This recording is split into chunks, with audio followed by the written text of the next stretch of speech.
Hey everybody, it's Jennifer Ramsey. I am your instructor for the communication class you're taking. I'm recording this video kind of for all of my students in all of my classes. This is just a simple who am I, what makes me tick, because I think it's important for you to know that there's a real person who's teaching this class and you're not just a number in a computer, and I'm not either. This is not an automated class. We're going to have some interactions. Communication is a big department, so you might be coming to me from a variety of subjects. I teach a lot of public speaking, especially for dual credit students. So I go all over the state, mostly in the west side, but working with students in different school districts who are learning public speaking, which is really fun. I've taught that for years.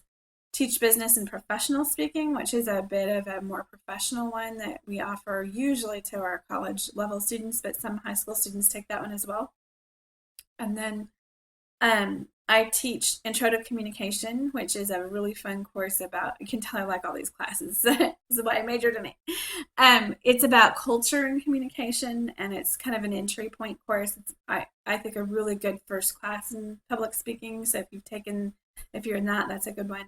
Interpersonal communication, which looks at human relationships and how we communicate with each other. And that's all on the speech side.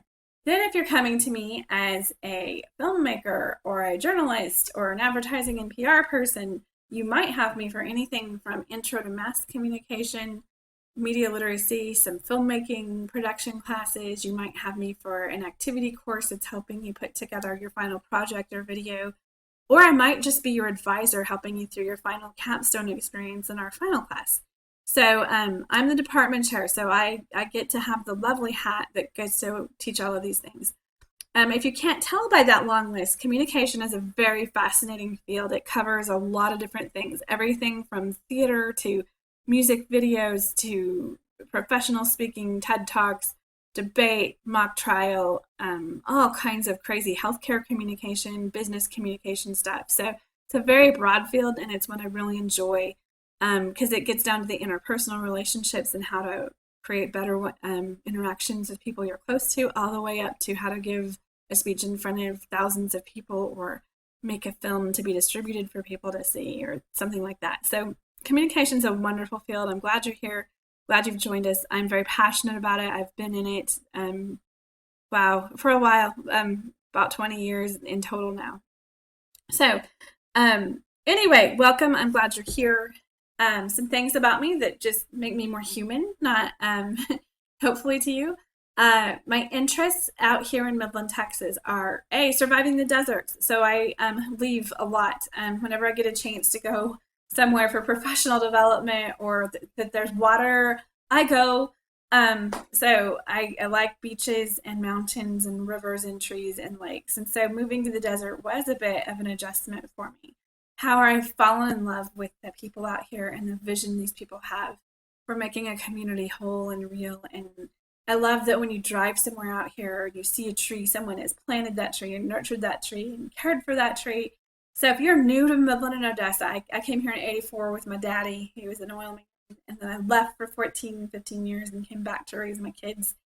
I understand it's an adjustment, especially if you're a nature buff. If you're really having trouble with that, email me because I've got some great ideas for you that really as close as 2 hours away from here. We have lakes, and as close as 3 to 4 hours away from here, there are mountains. So, and the beach is 6 to 7 hours away. So you can get to these places, but you just have to drive. And a lot of us do that out here a lot.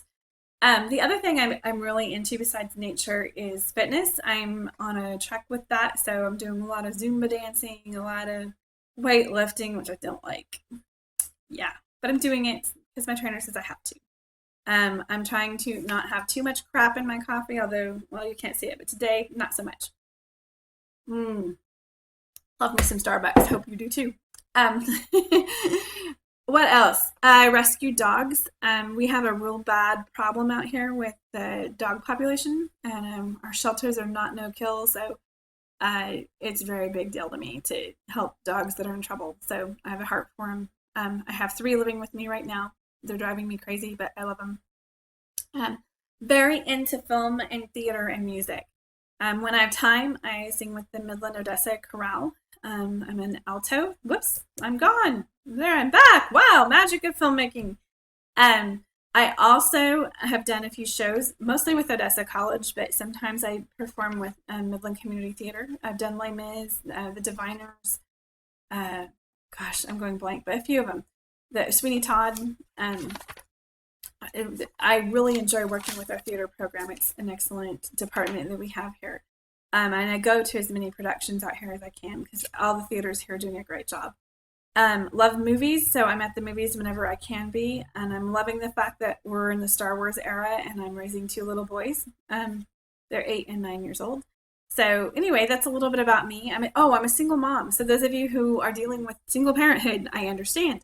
I had a great marriage, so done that, and in the last year it wasn't so great. Now I'm a single mom, so I wasn't expecting that in life. None of us probably are, but I do understand what it's like to balance school, work, and children, sometimes very young children, at the same time. I have two little boys. They're 8 and 9. They go to the UTPB STEM Academy, and they're 8 and 9 right now. They're about to be 10 and 8.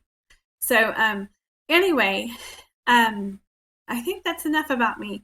But I just wanted to let you know I'm a real human being. And the other thing I want you to know is it's hard for all of us. I understand the craziness of balancing work and family and school and family. And when I was in high school, I was in so many activities and had parents with grades and drama teachers on my back. And so I don't think for a second that I'm the only thing in your life.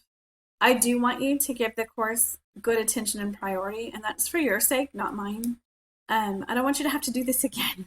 I want you to come in and do it well and do it right.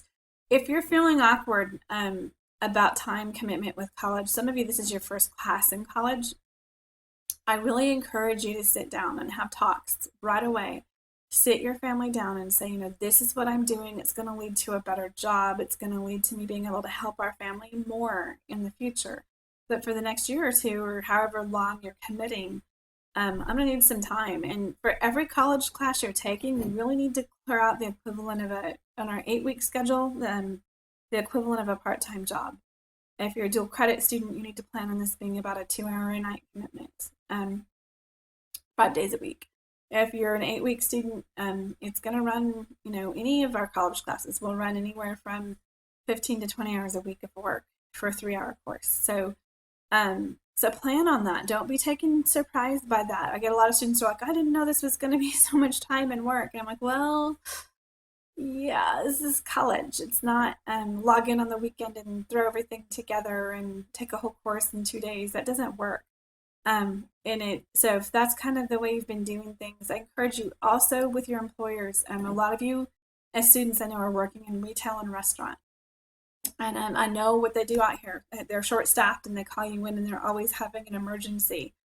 Well, if they needed for you to get this degree to help them through their emergency, they wouldn't already be calling you. So this is about you investing in yourself. And I think it's important to treat your employer well and be very committed to the things you've said you'd do and the times you'd say you'd be there. But if it's getting your assignments being due and you weren't supposed to be coming in, you might have to set some boundaries. And I know that can be a little bit awkward, but it's going to hurt you in the long run if you don't.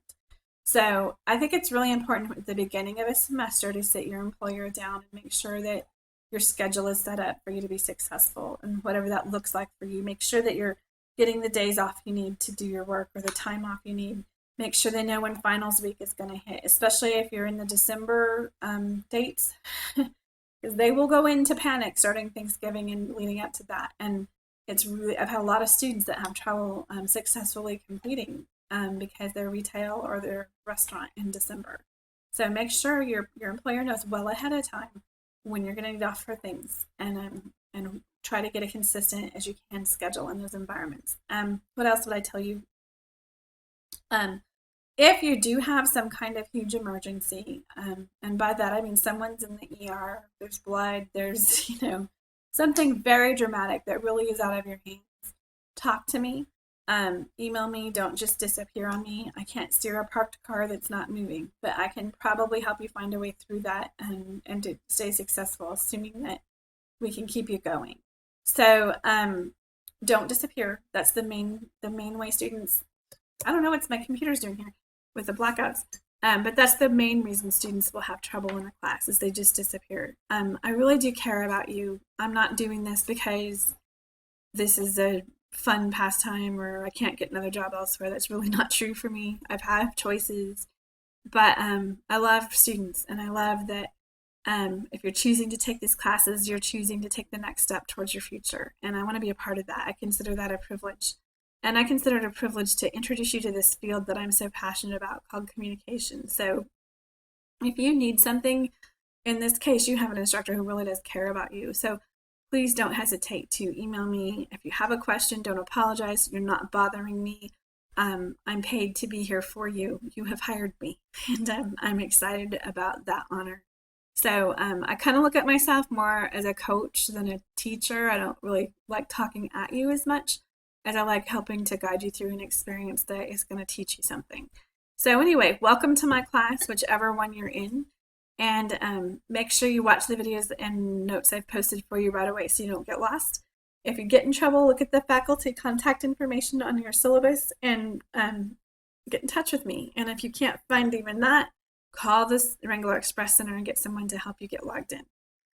So anyway, have a great day, and I'm looking forward to getting to know you. It's the best part of teaching is getting to know my students. So looking forward to that, and you have a great rest of your day, and welcome to class.